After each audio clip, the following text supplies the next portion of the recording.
जय श्री कृष्णा। आखिर कौन थे हनुमान जी को हराने वाले 3 शक्तिशाली योद्धा?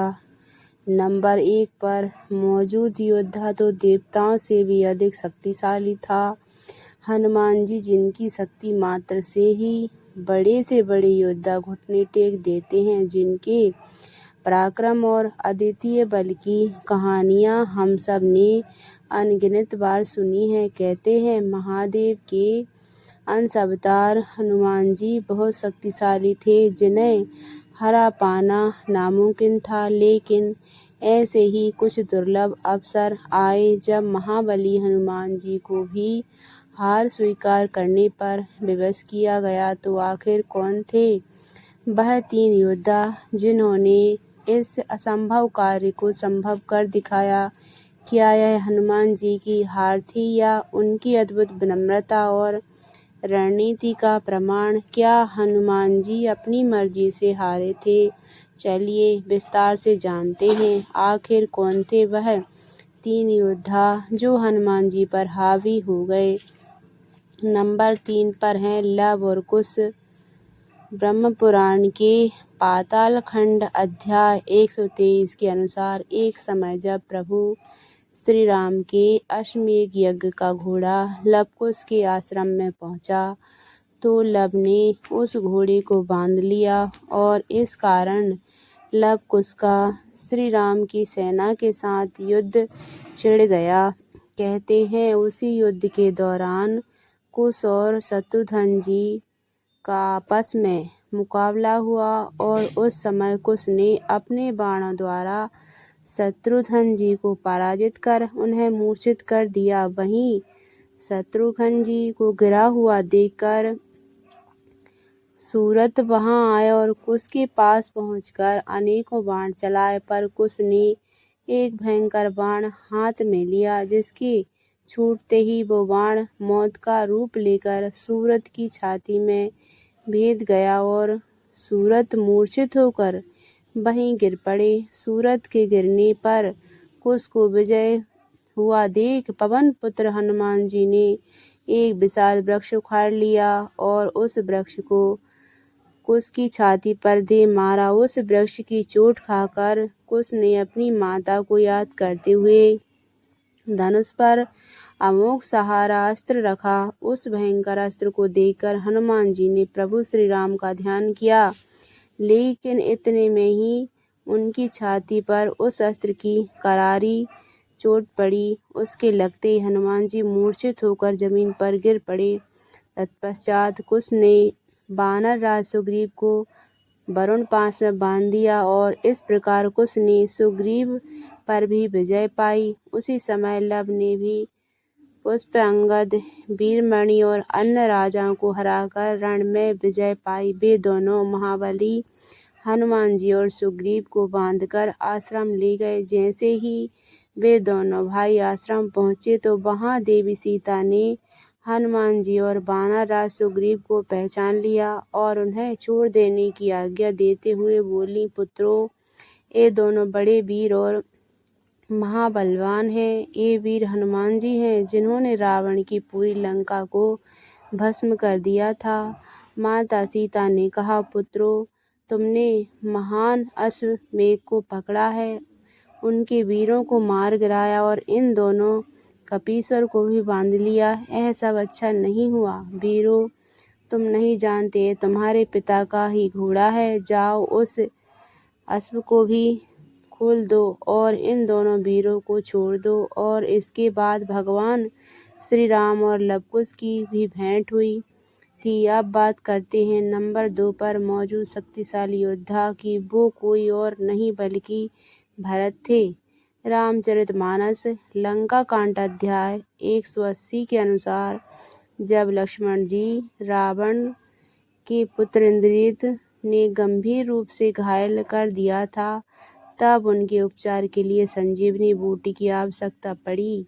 हनुमान जी हिमालय से संजीवनी बूटी लेने गए, लेकिन उचित जड़ी बूटी की पहचान न कर पाने के कारण उस संपूर्ण पर्वत को ही उठा लाए। जब वह पर्वत लेकर आकाश मार्ग से अयोध्या के ऊपर से उड़ रहे थे, तब भरत ने उन्हें राक्षस समझकर उन पर बाण चला दिया। बाण लगते ही हनुमान जी राम राम का उच्चारण करते हुए मूर्छित होकर पृथ्वी पर गिर पड़े।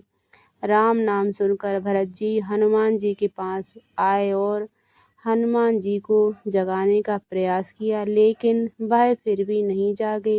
यह देखकर भरत जी का मुख उदास हो गया और तभी वह मन से बोल पड़े, यदि रघुनाथ जी मुझ पर प्रसन्न हो तो यह वानर पीड़ा से रहित हो जाए। और यह वचन सुनते ही हनुमान जी श्री राम की जय करते हुए उठ बैठ गए। तब भरत जी ने हनुमान जी को हृदय से लगा लिया। इसके बाद जब हनुमान जी ने उन्हें सारा वृत्तांत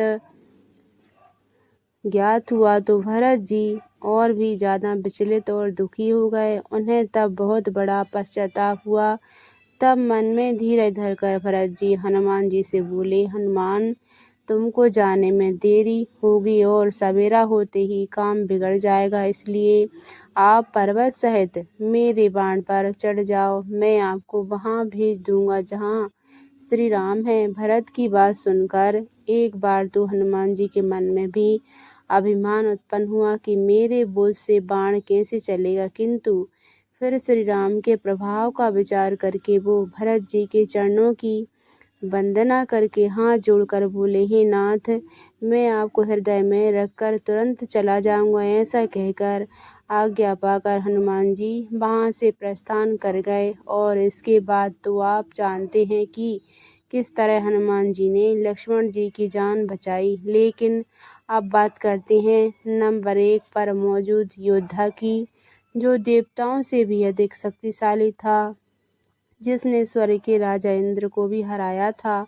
वो कोई और नहीं बल्कि इंद्रजीत यानी मेघनाद है। रामचरितमानस लंका कांड के अनुसार हनुमान जी ने जब अशोक वाटिका को तहस नहस कर दिया और वहां उपस्थित बहुत से सैनिकों को मार दिया, जब इसकी सूचना रावण को मिली तब उसने अपने सबसे शक्तिशाली सेनापति जाबली और बाद में अपने पुत्र अक्षय को भेजा, पर वो दोनों भी हनुमान जी के हाथों मारे गए। इसके बाद रावण ने अपने शक्तिशाली पुत्र मेघनाद को अशोक वाटिका में भेजा।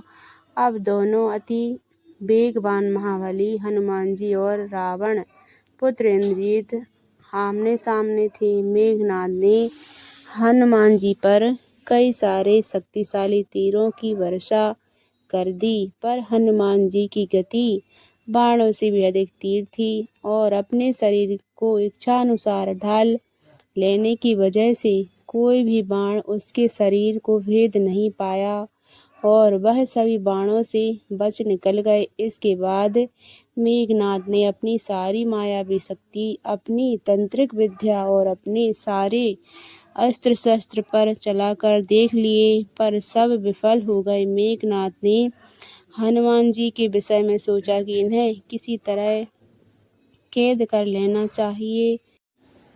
फिर तो मेघनाद ने हनुमान जी को लक्ष्य कर अपने धनुष पर ब्रह्मा जी के द्वारा दिया हुआ ब्रह्मास्त्र का संधान किया और उस अस्त्र से हनुमान जी को बांध लिया। मेघनाद द्वारा उस अस्त्र से बांध लिए जाने पर हनुमान जी पृथ्वी पर गिर पड़े।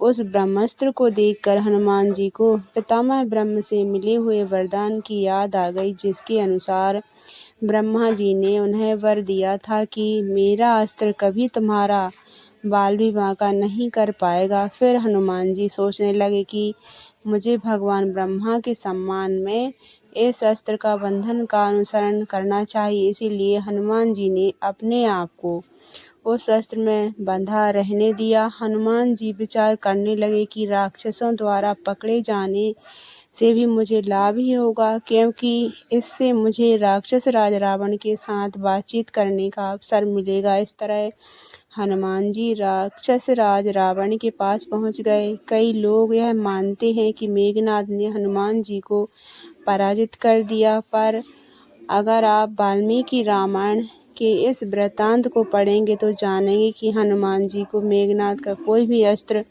बांध नहीं पाया था। वे स्वेच्छा से यानी अपनी मर्जी से ब्रह्मा जी का मान रखने के लिए उस शस्त्र के बंधन में बंधे थे और रावण के समक्ष भी उन्होंने यही कहा था कि इस समय बेशक मैं इस बंधन में बंधा हूँ, पर मुझे कोई भय नहीं है, क्योंकि ब्रह्मा जी और देवराज इंद्र और वायुदेव का मुझे वरदान प्राप्त है और बंधे रहने में मुझे लाभ था, क्योंकि तुमसे मिलने का अवसर मैं गंवाना नहीं चाहता था। कोई भी दिव्यास्त्र या बंधन, चाहे वह किसी भी राक्षस ने चलाया हो या किसी देवताओं ने, उनसे मैं बंधा या मारा नहीं जा सकता। हनुमान जी को पराजित करना असंभव था, किंतु भरत और लवकुश हनुमान जी पर हावी अवश्य हुए थे और इसका वर्णन पुराणों और रामायण में भी मिलता है, जो कि हमने आपको यथार्थ सुनाया है। लव और कुश हनुमान जी के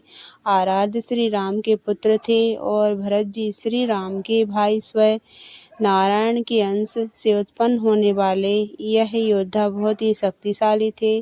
हो सकता है कि उनके सम्मानवश हनुमान जी झुके हों। बाकी आपका क्या मानना है? क्या सचमुच इन तीनों ने ही हनुमान जी को हराया था? आपके क्या विचार हैं? कमेंट बॉक्स में हमें अवश्य बताएं। अगर आपको यह वीडियो अच्छी लगी हो तो इस वीडियो को लाइक कीजिए, हमारे चैनल को सब्सक्राइब कीजिए और ज़्यादा से ज़्यादा शेयर भी कीजिए। तो मिलेंगे अगली बार एक नई खास वीडियो के साथ। तब तक के लिए देखते रहिए माँ संतोषी चैनल। राधे राधे।